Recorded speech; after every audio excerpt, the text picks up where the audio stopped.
Hi guys, my name's Neil and welcome to my first video of what will hopefully be many of the ongoing long-term moonbase project that I am building out of Lego.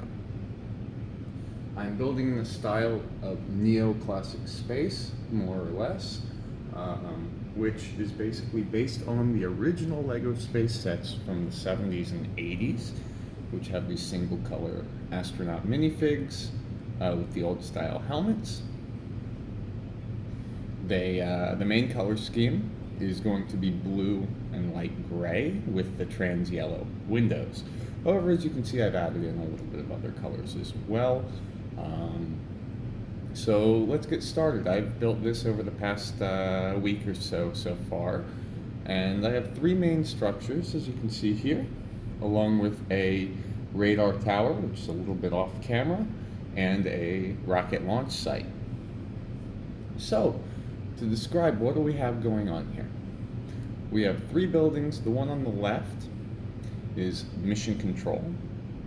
It is basically where they're going to control the launch of the satellites from the rocket launcher that we see in the middle. We have the yellow building, which I have actually not built an interior for yet, but it's probably going to be some sort of a barracks. They're going to have beds in there, or a rec room, something like that. And part of this camp, a place for the astronauts to hang out. And finally, the large building that we see. This is actually supposed to be a hangar where they build the rockets and satellites that they're going to launch into orbit for research purposes. So this is what I have so far. This moonbase is going to expand greatly. It's currently expanding a little bit beyond two large gray base plates. I have some more on the way. I am actually out of gray tiles, both light and dark gray, so I'm also waiting for some more of those to arrive before I continue expanding the base. But I wanted to get you guys a basic overview and let you see what I have so far and what the plans are going forward. So everything here is somewhat modular. We can see here, these two base plates are connected with Technic pins, so they can just be separated very easily, like that. And each individual building is on jumpers, so they can each be removed as well. So if I need to transport this facility, I can take everything off, as you see here. So going forward, let's look at some of these individual buildings. If we look at the launch control over here, see it's got a little bit of greebling on the top, a couple of tanks of something, a hose, and it's number 18. I've chosen these numbers more or less randomly. I have buildings 16, 17, and 18 here. And I don't know why we have those numbers. We have these. This is interesting, actually. So these trans yellow windows that we see here, so we can see the astronauts through them. I actually made these. These were clear window panels. And I saw a post on Eurobricks about using turmeric to dye clear Lego pieces into trans yellow. And I needed a bunch of trans yellow. I had a bunch of trans clear. So I actually made trans yellow pieces for this mock, and I will probably continue to do so. I will try to get real trans yellow pieces whenever possible, but they can be expensive and hard to find sometimes. So I will probably be dyeing other pieces. That's the only real modification or cheat, so to speak, that I'm doing. These are all real Lego. I'm not using any Mega Blocks or anything like that. It's all real Lego. But I am dyeing some of the trans yellow pieces. We can see here is as well, this is the only building so far that I've built an interior, so I can just slide this right off. If we take a look in here, we see there are two astronauts. They've got some control panels in the windows, this computer screen, which I believe came from the Explorians line back in the day, just a few other things, and of course they enter through an airlock. So they have this door here and then a second door so they can go through into the building, into there with changing the air. And of course when they come in, you see they have a rack where they can actually hang their oxygen tanks and their helmets. So now if we take a look at the back of that building, we can actually see what that door, what that entrance looks like. So let's just turn him around. I'm probably going to replace these with the Classic Space logo. Those of you who are familiar with the old school Lego unlicensed space themes will probably recognize these are actually the Ice Planet logo, which was a later theme, which I had a lot of and I love, and I may eventually make an Ice Planet mock as well, but for now we're doing Classic Space. But it is blue. I didn't have these tiles in the one that I wanted, so I used them. We also see a few studs hanging out back here. I am going to add some greebling eventually. This door does open. So it opens out to the side like that, using these robot arms and a bar to make it move in that way. And they can come right in and go through the airlock and launch the rocket. I also have a little brick-built ladder down there for them to get in, but I'm probably going to replace that with some sort of stairs. So that's this building. You can get the door right back closed. You have to jiggle with it a little, and of course, trying to do this with one hand, I knocked it off, and I will, there we go. You can just put the roof back on it.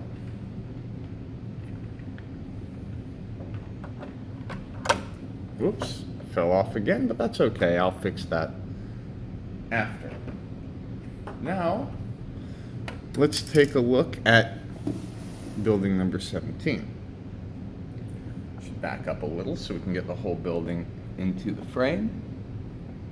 So we see here it's number 17. It has a little less greebling on the roof, pretty basic. It has a little radar dish and another thing, I don't know, maybe a camera, some sort of thing that moves around up there.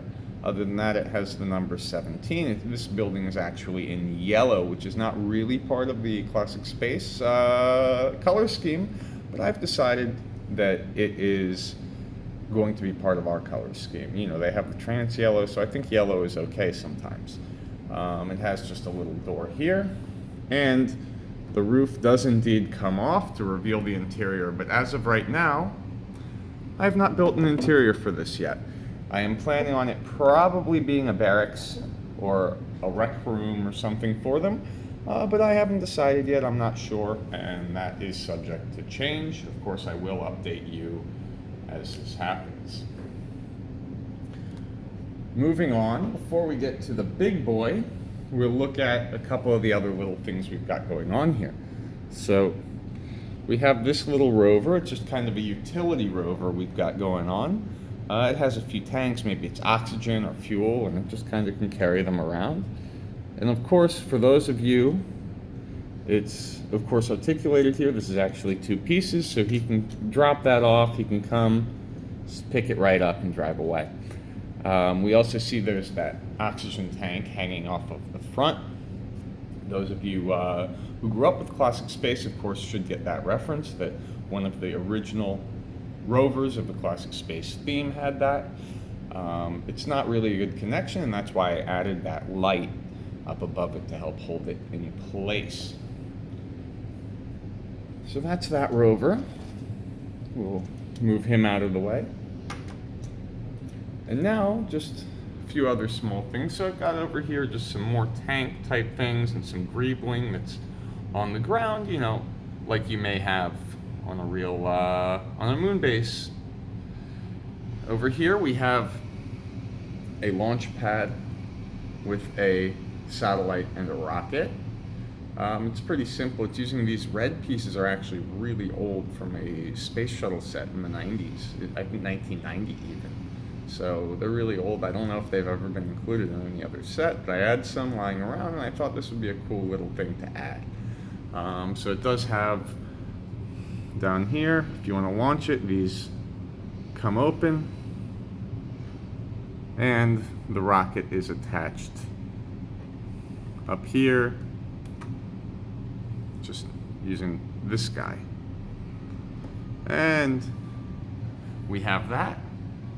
Over here, we have this tower with a dish. It's a radar or a communications dish, something. But it's kind of the tallest thing, and I want to make it even taller if I can get more of these gray. I want to replace the black ones, actually, more of these gray support things. And I also think I'm going to add more blue down here. And yeah, that's pretty much him. Of course, the radar dish can rotate, and it also can change its angle. Finally,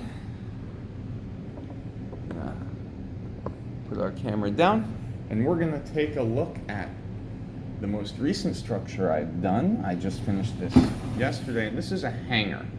So how is the hangar going to work? What is it? Let's talk about it a little bit. So if we take a look at this hangar like this, see, there's a nice, it's pretty large. It's larger than a standard base plate, so it's 32 by about 40 studs, I think. These doors, of course, open. There is no interior yet, but they do slide open both ways, which is pretty nice. And it has a pretty greebled roof. We've got these pipes running around, some more tanks and antennas, and of course, a nice little solar panel, which provides power. And the idea, of course, the roof does come off, but again, there is no interior yet. But what it is going to be, it's going to be the place where they build the rockets and the satellites that they launch. And then we're going to have a special rover that's going to take them out. It's going to drive out those doors and bring them to the launch site and load it up onto the launch pad. Other than that, there's a little bit of terrain. I'm redoing all of the terrain. I was just messing around to get some shots, but yeah, that's what we've got built so far. This is, of course, going to be continuing, and this is probably going to be a very long-term project. I'm talking about maybe years, but I'm going to keep expanding it. So I have more of these gray base plates on the way. I should get 4 more very shortly. And I'm just waiting on pieces and everything, but it's going to be a long-term, sometimes building a lot, sometimes building a little, but I'm going to try to keep you guys updated and let you know what I've got built. Thanks for watching. Give me a like if you liked the video, drop me a comment, subscribe, and see you next time.